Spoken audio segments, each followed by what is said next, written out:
All right. Good evening, everyone, and welcome. Thank you for joining us.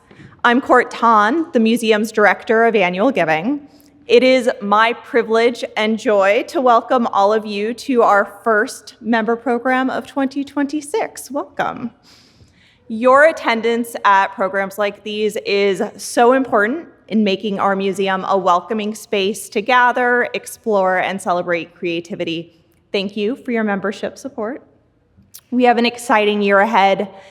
We look forward to providing you with all the first access that we can to exhibitions like Matisse's Jazz, Rhythms in Color this spring, and Willem de Kooning drawings in this summer. And of course, there are many other member benefits that you can enjoy year-round. This time of year, my favorite ways to enjoy the museum is warming up with a cup of coffee in the member bar on the third floor of the modern wing. But with the new year underway and step counts being very much on our mind, the museum is also, not surprisingly, an excellent place to log a few extra miles, mall walking style. So I encourage you to come in for a cup of coffee, take a meeting while you walk, enjoy the galleries, and remember always that these spaces are designed for you to pause, to recharge, and to make the museum your own every step along the way. It is now my pleasure to introduce our presenter, Seung Hee Oh, for a discussion on 16th through 19th century Chinese export art and the Chinese artisans who created a dazzling array of objects expressly for export to Europe and later for markets around the world. Seung Hee Oh is assistant curator of Chinese art in the Arts of Asia department at the Art Institute of Chicago. Prior to joining the Art Institute in 2023, she worked with East Asian art collections at the Harvard Art Museums, the Smithsonian's National Museum of Asian Art, Villa Itati in Florence, Italy, and the Seoul National University Museum. Seung Hee holds a PhD from Harvard University, where she specialized in Chinese painting and later Buddhist art. As we begin, a brief reminder to please silence your mobile devices, and please join me in welcoming Seung Hee to the stage.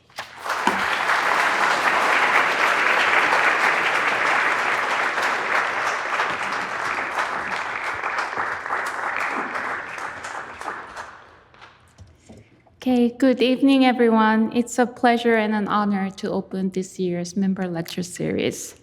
Thank you for joining us this evening, and especially for braving the rain to be here at the museum. Today, I will talk about made in China objects, but they are not from the 21st century, but from the 16th to 19th centuries. You can find the related porcelain, lacquer works, and paintings in the Chinese art galleries on the first floor, each on the way to Bruce Goff exhibition, and also in the beautifully renovated Applied Arts of Europe galleries on the second floor. I've included gallery numbers in the captions, so I hope this talk will give you a chance to revisit these galleries afterwards. Before turning our attention to these objects, I want to begin with two paintings by well-known European masters, one by Giovanni Bellini, the other by Johannes Vermeer. Created more than a century apart, they could not be more different in subject matter. One draws on Roman mythology, the other depicts a woman in a Dutch domestic interior. Yet despite these differences, there is one common ground. Both paintings contain Chinese blue and white porcelain. These objects traveled an extraordinary distance from China to reach Italy and the Netherlands. But the circumstances under which they arrived in Europe were not the same. During Bellini's time, blue and white porcelains were extremely rare goods, transmitted through diplomatic channels or highly restricted trade routes. Bellini may have been inspired by precious Ming Dynasty porcelain in the collection of his patron, Duke Alfonso d'Este.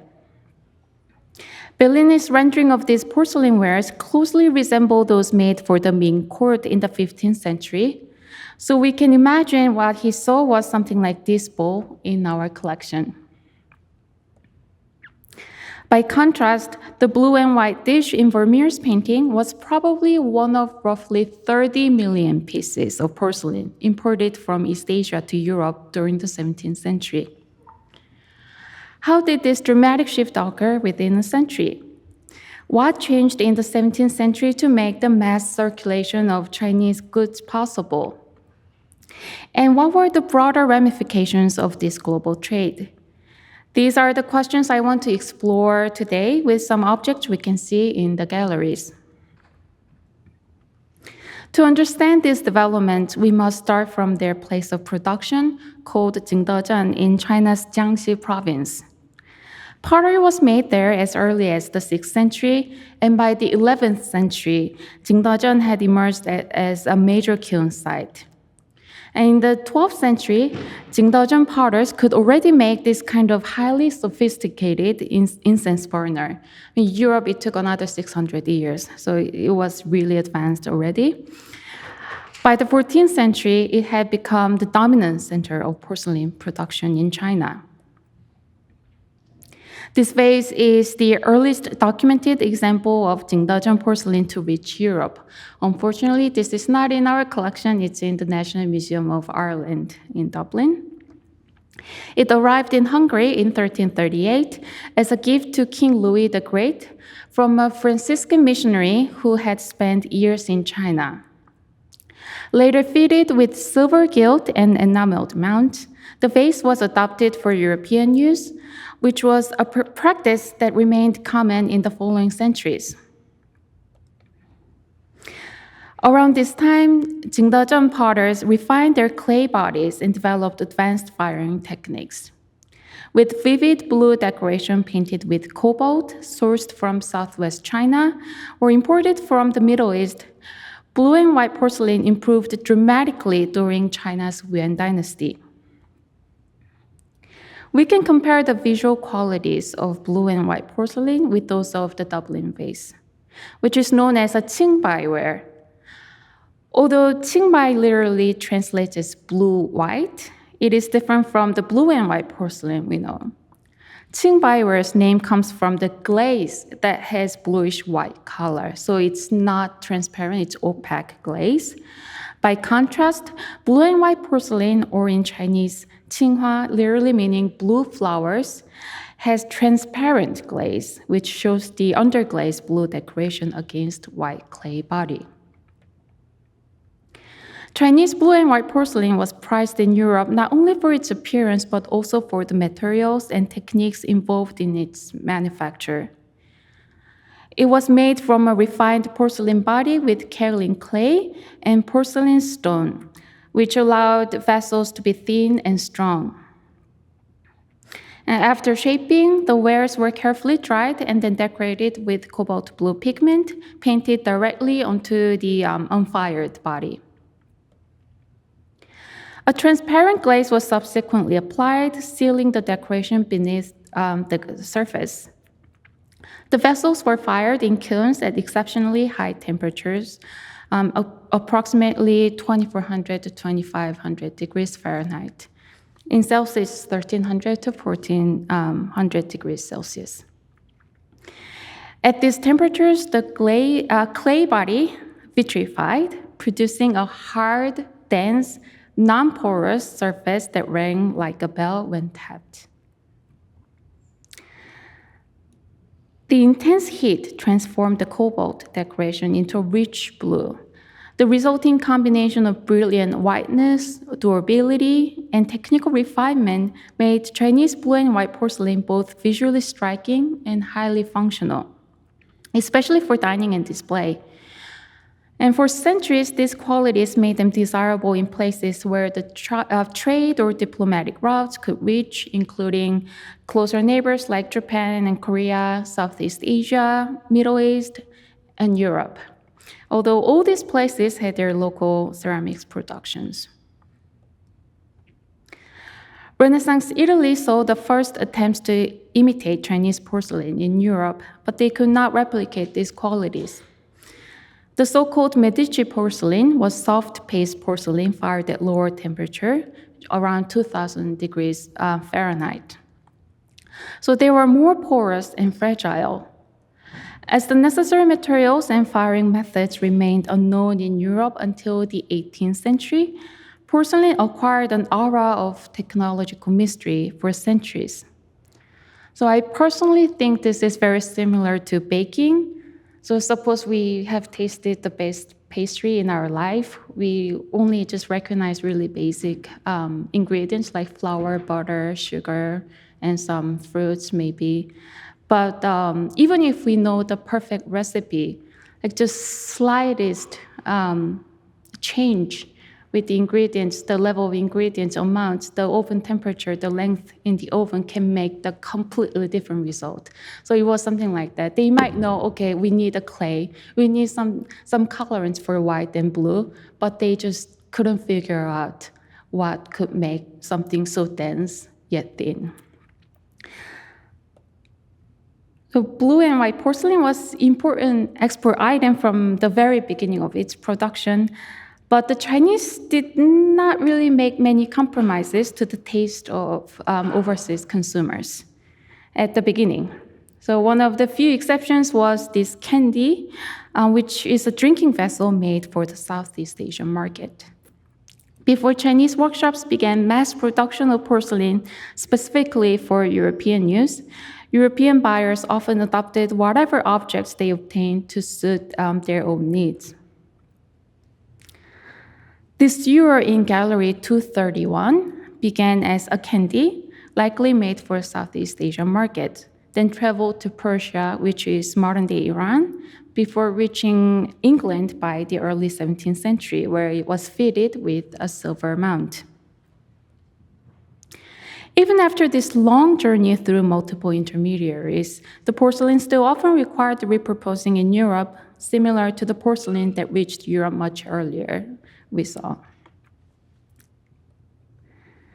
But a big change was underway as Europe's appetite for Asian luxuries, especially actually spices than the porcelain luxuries, intensified. To meet this demand, European powers sought direct trade routes to the Indies, including China, Japan, India, and Southeast Asia.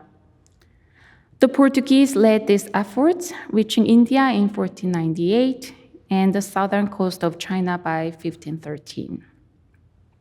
Although they did not establish a permanent base in Macau until 1557, Chinese porcelain was already arriving in Europe in increasing quantities, yet still largely made for Asian markets. Occasionally, Portuguese merchants experimented by commissioning porcelain decorated with European symbols. But they often came out with mixed results. Take a look at this jug at the Metropolitan Museum of Art.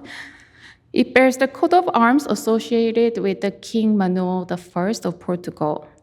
But there is a problem. The arms are upside down. This kind of mistake caused real frustration. Probably this jug was not the only case. So in a letter written in 1528 to a different king, later, a Portuguese captain complained that he had asked a Chinese merchant to have special pieces made for the king. The objects did arrive, but as he put it in the letter, quote, it's a real quote, they were not as I had wished. So I think this was not really the only case. This situation changed dramatically in circa 1600 with the rise of Dutch dominance in maritime trade. At the same time, Jingdezhen was also undergoing changes.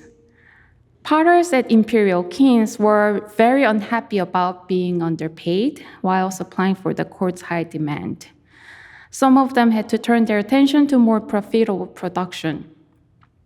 Eventually, the Ming court's direct control of Jingdezhen ended, allowing potters to produce even larger quantities of wares specifically for export.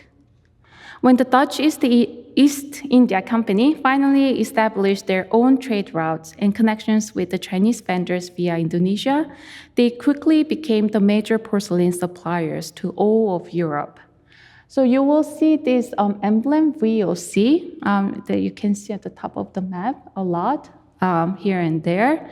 So Dutch East India Company is often known as VOC, short for Verenigde Oost-Indische Compagnie. So the initial appears on the porcelain and other export objects.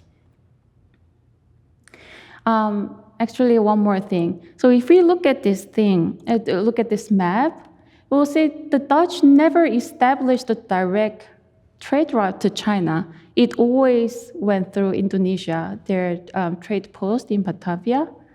So how did they get so much porcelain, so much Chinese object to Dutch without getting direct trade route to China? So it was actually Chinese immigrants in Indonesia. So they worked with the immigrants, already established business in Indonesia, and then they could import so much Chinese object to the Netherlands. So their capitalist mind was really something else already in the 17th century. Anyway, we can move on. So these late 16th and early 17th century export wares in blue and white are known as Kraak porcelain, a term likely derived from the Portuguese caraca, meaning large trading ship and reflecting the routes through which porcelains reached Europe. Kraak porcelain is typically decorated in underglaze blue with a central image surrounded by radiating panels filled with various designs. This bold, compartmentalized style appealed strongly to overseas consumers, not only in Europe, but also in Japan, Middle East, and Southeast Asia. The most common forms exported to Europe were plates, bowls, and dishes suited to European dining and domestic display. So actually, they were not really meant for the Chinese market because the bowl, in the photo, it looks a little small, but actually it's really deep, a little too deep for Chinese use. And then the rim is slightly kind of leaning outward. So when we imagine, when we think about Chinese dining culture, they drink soup with by holding the bowl, soup bowl with two hands, and then drink it directly from the small bowl. But if the rim is kind of fluted outward, it will spill. So it was not suitable for Chinese dining. And then the plates too, the wider rim, like this Kraak porcelain, wouldn't be really suitable for Chinese dining setting. So it was actually a curio for Chinese collectors too.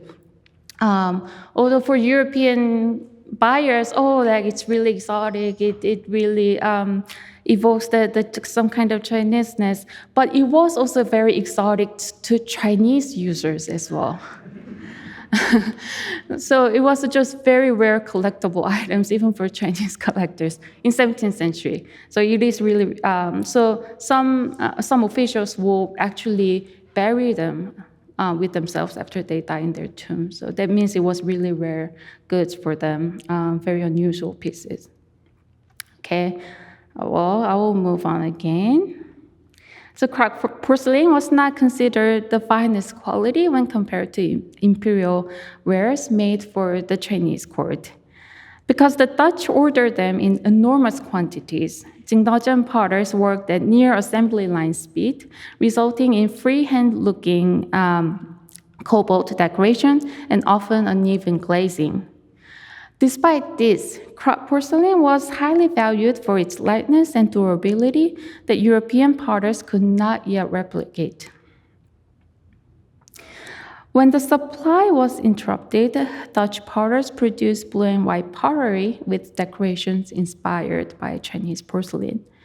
But similar to Medici porcelain, they were translucent tin glazed earthenware fired at lower temperatures, thus lacking the durability and visual qualities of Chinese blue and white porcelain fired at very high temperature with transparent glaze. So again, the glaze here is not transparent, it's white. So the glaze is white, the clay is very dark gray. And actually, my colleague Christopher Maxwell gave a talk last month. I think the lecture video is just uploaded yesterday. If you missed his talk, he gave a brilliant explanation about the density of this different porcelain. So he compared with the cake and biscuit, maybe like more dense pastry. So that's the difference. If they were fired at lower temperature, they're very soft. So they break very easily. So it really like durability. Anyway, they continued the trade. So between 1602 and 1799, VOC imported nearly 43 million pieces of Chinese porcelain into Europe, far more than its English, French, Portuguese, and Swedish rivals combined. Each ship will carry around 30,000 to 50,000 pieces of porcelain. And there was also an extreme case of one ship carrying more than 120,000 pieces. We can get a sense of scale of trade from the remains of shipwrecks. Actually, this photo was taken around 2014, so these shipwrecks keep getting discovered underwater. The blue and white porcelain was one of many Asian goods Europeans competed to acquire through their trading posts. The range of these commodities can be glimpsed in this late 17th century painting of a Chinese store. Somehow it is called Chinese store, but it looks like the store was selling different sorts of imported goods from all over Asia. So we see screens, lacquered wood furniture, paintings, and silk, among many others. So how will they look like? So maybe something like this. So Portuguese merchants would have brought something like this stunning screen from Macau. And there were also unglazed stoneware known as Yixingware that later inspired lacquerware produced by Meissen factory. And of course, tea and spices were major commodities, although they are not represented in the painting we saw. The production of Kraak wares disappeared with the Ming dynasty that fell in 1644. But Jingdezhen potters never stopped being innovative. After a brief period of interruption at the very beginning of the Qing dynasty, Jingdezhen soon recuperated and began to produce very high-quality export products, specifically designed for the European market, such as this double-necked bottle to hold oil and vinegar, taper stick, and dining wares decorated with a French illustration. A type of pure white porcelain known as Dehua was also popular. Produced in Dehua, which is a Qing center in Fujian province across from Taiwan, this porcelain first emerged during the Ming dynasty. Much larger quantities reached Europe in the early 18th century, where they inspired porcelain wares made by manufacturers at Chelsea and Meissen. The Dehua porcelain figures, especially Buddhist images, were also widely admired in Japan and exported in large numbers for use on family altars. Among them, the Bodhisattva Avalokiteshvara, the Buddhist deity of compassion, held a special space. They are called Guanyin in Chinese and Canton in Japanese. So depictions of Guanyin or Canton with a child could evoke the Christian imagery of Madonna and child. So known as Maria Canton or Blessed Virgin Goddesses of Mercy, these figurines formed part of the hidden Christian culture of Tokugawa, Japan, where Christianity was strictly prohibited. Highly refined, undecorated white porcelain was also shipped to Europe, where it could be embellished with enamel colors. Some of this became a lasting reminder of Europe's colonial expansion in Asia. This plate decorated with an allegorical representation of the VOC serves a case. In the center of this image, based on a print by Jan Punt, a woman holds a flag bearing the VOC initials. She is surrounded by young women, the god Mercury, and Asian servants presenting gifts. At her feet, we see a lion, a crown, and jewels, all symbolizing power and wealth. The background with the palm trees appears to be a roadstead in Batavia, which is present-day Jakarta, Indonesia, which was the capital of the Dutch East Indies when they occupied Indonesia.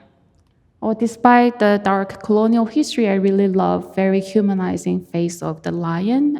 If you can see closely, it's really adorable. Okay, let's go back to China, which was not really colonized. This depiction of Dutch merchants on a boat reflects a growing fascination with the West in early Qing dynasty China, closely connected to the policies of the Kangxi Emperor. In 1648, Kangxi Emperor reopened maritime trade and defended the open trade policy by blocking repeated attempts to reinstate maritime bans. Renewed contact with Europe sparked interest in foreigners, their clothing, customs, and material culture, and they're vividly reflected in numerous artworks from this period. The potters of this ship model put the figures on a Chinese ship. Maybe the potter didn't know what European ship would look like, but still, they managed to represent their hats and coats, the figures' hats and coats, so that we can identify these figures as Dutch. One important result of these exchanges was the introduction of new enamel colors. While Ming potters had already used overglazed enamels, as you can see from the first photo on the left-hand side, their palette was limited, so you see it's mostly just primary colors. In the late 17th and early 18th centuries, European materials and techniques expanded the range of colors available, allowing for subtler tones and greater variety, like we can see from the two porcelain pieces on the screen. They're all in the galleries, so you can actually see them in person and then compare the visual qualities. So the one in the middle, actually, the fruits. So the painter actually tried the shading. So some fruits are actually placed in the bowl. So they try really hard with new enamel colors to create some kind of illusion. This ship actually also reflects new approaches to the use of enamel colors in the early Qing dynasty. The application of yellow, brown, and green enamels recalls the three-color lead glazes of the Tang dynasty, as you can see from this photo on the right-hand side. That's from 8th century, so almost 1,000 years ago, from this ship. Such color choices reflect the emperor's antiquarian taste, while the use of the most up-to-date decorative materials and techniques made the colors more vibrant, durable, and most of all, less toxic, because lead glazes are really, really toxic. So by this time, Chinese porcelain no longer enjoyed an uncontested monopoly on the global market. Japanese wares were exported through the Dutch, and in 1708, hard-paste porcelain production finally began in Germany. But Chinese potters responded swiftly and strategically.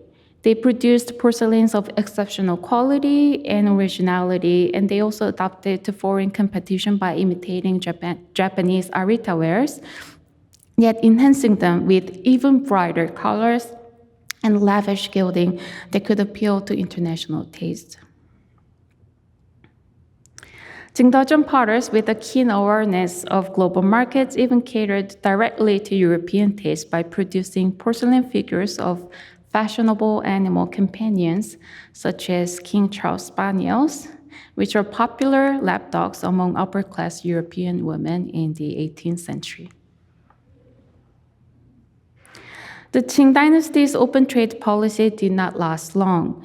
In 1757, Kangxi Emperor's grandson, Qianlong Emperor, installed a trade policy that restricted all foreign trade to the single port of Canton, current-day Guangzhou.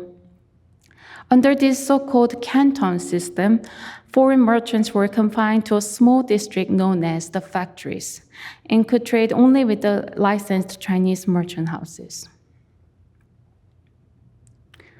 There were many changes for these factories, but this is a map from 1840. So we see various factories from this map, like from the Danish factory, Spanish, French, American. One says imperial. It's not so clear from this map, but one of them says imperial, which means Austrian, and Swedish, British, and Dutch, and so forth. And then there, in between them, there are Chinese merchant houses, so they could only interact with the Chinese merchants. Many export objects from the 18th to mid-19th century reflect Canton's role as a commercial hub.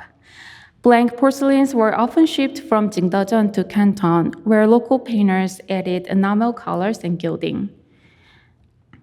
Their proximity to the center of the trade and foreign buyers allowed for more accurate depictions of the harbor, factories, and even specific coat of arms. So no more upside-down coat of arms here. So this dish on the left is a great example.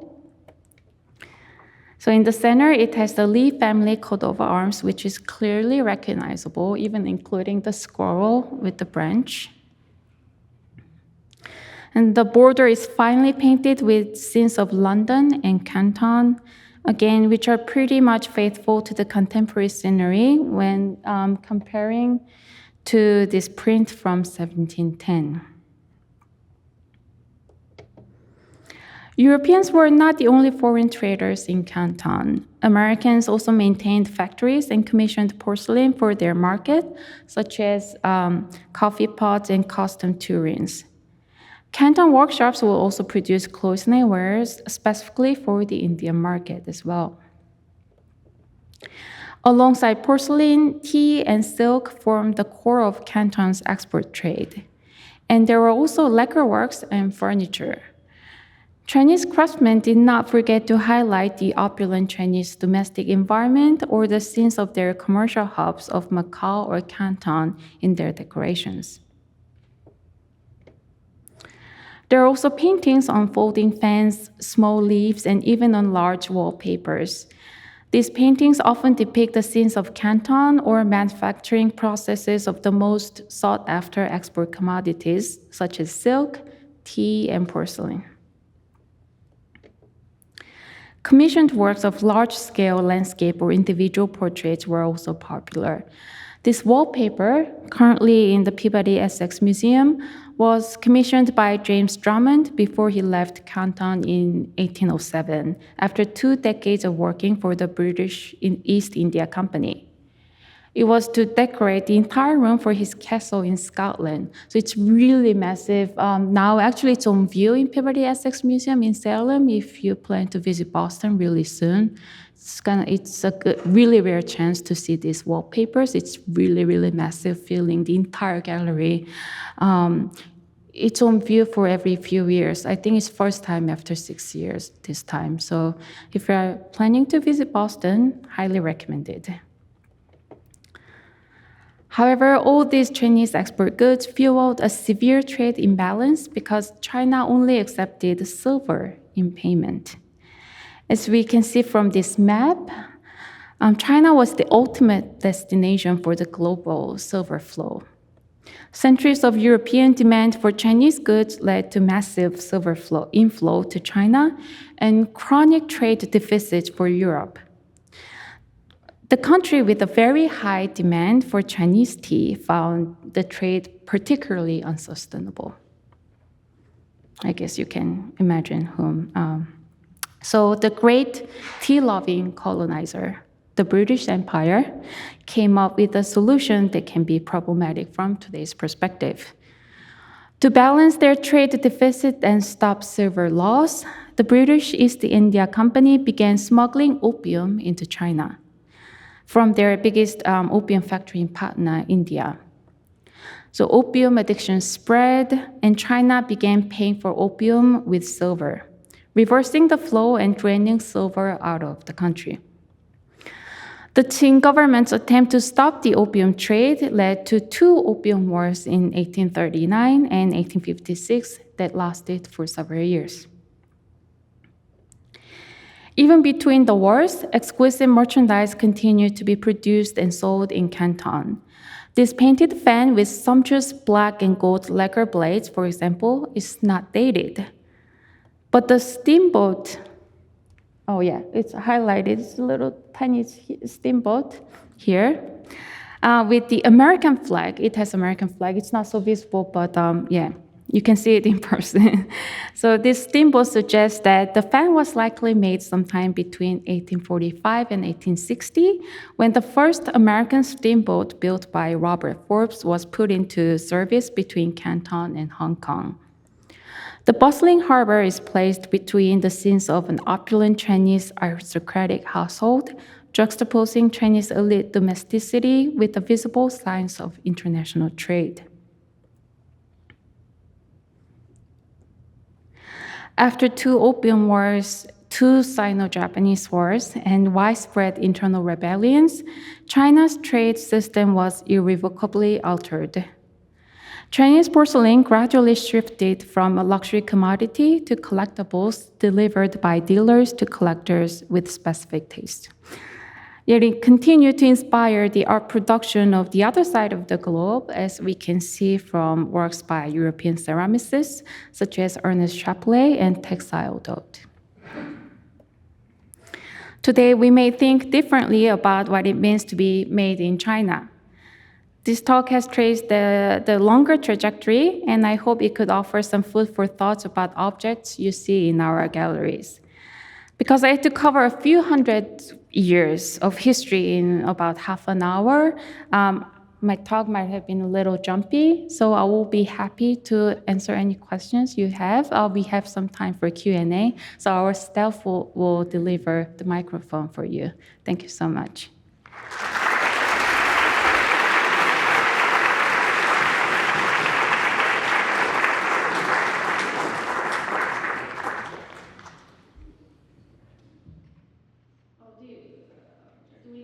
Sure. For the kind of early stuff like the blue and white porcelain, why was the color blue so prevalent versus like another like red or black? Yeah, that's a really great question. So actually, there were very few colorants that could survive the heat in the kiln. That's above 2,400 degrees Fahrenheit. One is cobalt in blue that turns into blue, copper that turns into red, and iron that turns into brown. But blue, of course, even among the three, blue was the first choice for many people. Cobalt was actually the rarest colorant among the three. Even Chinese potters, they had to import from Middle East or Southwest China. So the rarity really gave them high value. And actually, one of their earliest overseas consumer were in Persia, in Middle East. And Muslims, these Muslim buyers, they couldn't use actually gold ware, the most precious metal, for dining wares because Quran prohibited using gold for dining. So they turned their attention to blue and white porcelain, the cobalt. The blue really somehow was really appealing to these buyers. So yeah, that's a really great question. And from the producers, like a manufacturer's perspective, the temperature, the high temperature, and then the specific colorants that could survive the high temperature mattered a lot. But from the buyer's perspective, the rarity and some other religious issue came into play. Thank you for your great question. Yes. Oh yeah, I see so many hands. Yeah, anyone close? Yeah. So I'm curious about how they developed porcelain rather than glass. Since ancient cultures also made glass, they had experience with the different minerals for colors and high temperature kilns. Yeah, that's also a very great question. So I think it's the material, the ingredient that the makers had access. Somehow China produced more kaolin in the southern part of the country that was really important. while glass required a different set of ingredients. So actually, well, they produced a little bit of glass, but they relied more on import for glass. So the access to the materials was really a key issue. So so Chinese potters, they have really, really good access to certain clay, and then wood that could fire the kiln, and then again the material for building the kilns that could block the oxygen from outside. So all these ingredients and materials played really key role in developing porcelain. I just had a question about the domestic market in China, like for these potters and these wares, and like what was the extent, and was it the designs, and was it different for different regions within the empire? Yes, that's also a very good question. Yes, they were different. The shape-wise, again, they were really made for a certain dining practice in China, and designs also varied a lot. Those supplied for the court, different from just sold for the just local buyers. So you can actually see the variety of designs of the domestic porcelains actually in the galleries. Our institute has the encyclopedic array of Chinese ceramics. So I couldn't really introduce all of them during my talk this time, but I think it's better to see them in the gallery. They're all different. That means they were produced in different regions, and then they were targeting different buyers as well. Thank you very much for your very interesting presentation. So you showed a remarkable increase, it appears, in the volume of Chinese porcelain that was exported. Was there also an underlying change in the production technology? Were they working more with early stages of mass production, with molds, or how could they make all this porcelain all of a sudden in these large quantities? That's also a very great question. Potters at Jingdezhen, especially those who produced really high quality porcelain, they mostly supply for the courts. They made things for the courts. Of course, court ordered a lot too. So they already had capacity to produce a lot of porcelains. Like each year, I cannot come up with the precise number. One year, I remember the court ordered like 100,000 pieces of porcelain from Imperial Kiln in Jingdezhen.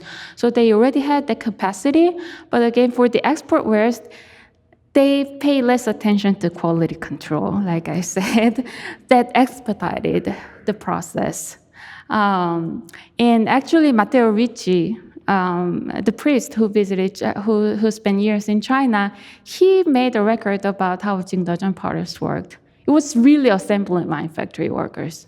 So they really worked fast. So they already had that ability, and then something else added more, and then they didn't really have to they didn't really worry too much about the quality, like the ones they supply for the court. So that really sped up the production. Question right in front of you. Yes. Hi, thank you again for your presentation. I'm curious about the economics and the role of the state in the economics. How much of the production, the distribution, the exporting was done by private parties, and how much with state control or intervention? Yeah, that's a really great question. That's more my historian colleagues' area, but I will try to explain as much as I know. So before the Canton system was established, it was mostly private sectors. There were multiple trading posts across China along the coast, at least 4 major ports. So it was actually private sectors who could sell their stuff. But after the Canton system was established, actually, even before Canton system was established, the state was getting involved more and more. So that's why they established the policy and then control the flow. Of course, it didn't really last long. Even in the map that I showed you earlier, there is actually imperial factory as well. So Chinese imperial factory as well, but later it was managed by a private sector. So they were coming back and forth. But the Canton system was the most obvious sign of the state involving in this trade. Thank you. One over here. Yes. Thank you for enjoyable, informative talk. I wonder if you can tell us a little bit more about how Japan fits in. So I think I got really good understanding from your talk about how Europe was clearly falling behind China in terms of quality. But, Hagiyaki seems to kind of emerge out of nowhere. And it looks like they did play some role in sort of, creating a new form of high quality porcelain. So I wonder if you could speak a little bit more about that. Yeah, thank you so much for your question. I couldn't talk much about Japan because it's not my specialty, but they did. But I also I know that they played an important role, especially after Dutch started direct trade with Japan through Nagasaki and Japan, and the place called Arita produced really high quality porcelain. They are usually very vibrant and they're often gilded, like the Chinese version I showed earlier. But it didn't really last long. The trade, because VOC kind of ended their service at the end of 18th century, and Tokugawa Japan, they closed their border even more strict. So that's why China could step in even more aggressively. Although yes, Japan already could produce high quality porcelain, and then they did sell quite impressive amount, especially through Japan, through the Dutch merchants, and then some Portuguese also traded with Japan as well. Thank you very much for your interesting talk. I guess following on that question regarding Japan, you mentioned in one of the last slides, and you showed some images of ceramics from late 19th century France. Yeah, and the Chinese influence, which is obvious in the shape of those vases, but it's this period is just in French Art Nouveau, it's usually kind of attributed to very heavy Japanese influence, and it's not often that one hears mention of Chinese influence in late 19th century French art. So that's really interesting to me. I wondered if you could say more about specifically what in the Chinese porcelain tradition kind of influenced Art Nouveau or any of these craft ceramic traditions. Yeah, that's a really great question. So yeah, there was a kind of thing called Japonism, especially in France. But the potters,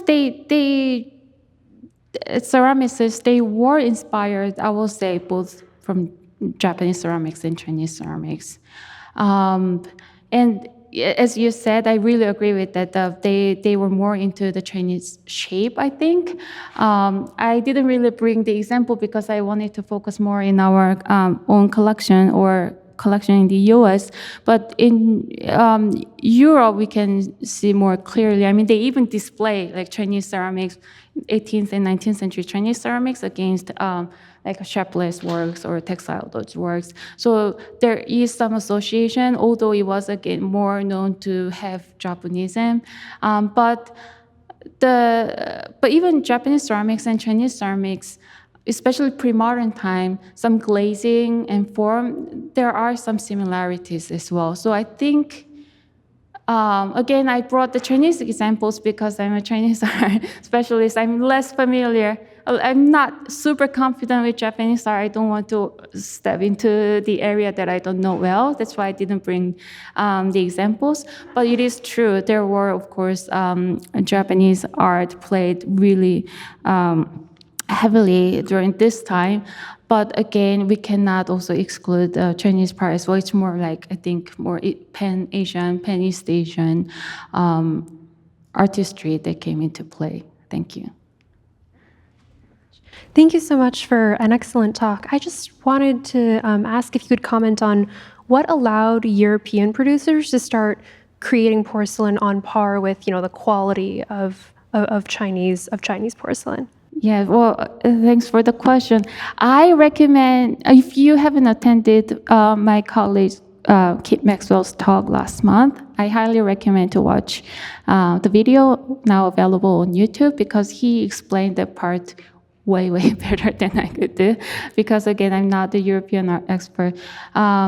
But it just took so much time for them to figure out the right material and the right temperature to reach a certain durability. And it was actually exactly 1708, so the beginning of 18th century, they finally made it in Germany first, and then later French and English also followed very shortly. So by the 18th century, yes, they could catch up with the technique. I hope that will answer your question. Yes, and I really recommend the video of the lecture from last month. Thank you so much. Thank you so much.